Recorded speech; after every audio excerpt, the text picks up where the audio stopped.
Dastlabki muzlatishlar General Electronics firmasi tomonidan 20-asr boshida chiqarila boshlandi. Ularning ikkita noqulay tarafi bo'lgan. Qaytaraman, dastlabki muzlatishlar General Electronics firmasi tomonidan 20-asr boshlarida ishlab chiqara boshlangan. Ularning ikkita noqulay tarafi bo'lgan. Birinchidan, o'zidan yomon hid chiqargan. Siz ro'parada bir daqiqadan so'ng ikkinchi noqulay tarafini bizga aniqlab berishingiz kerak bo'ladi. Vaqt ketdi.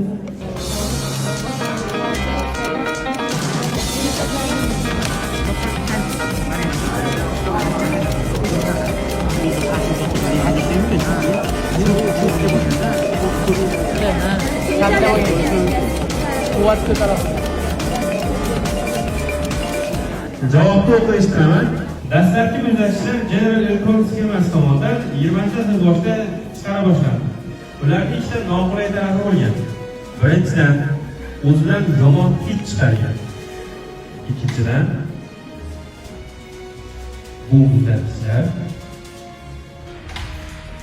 ancha baland ovoz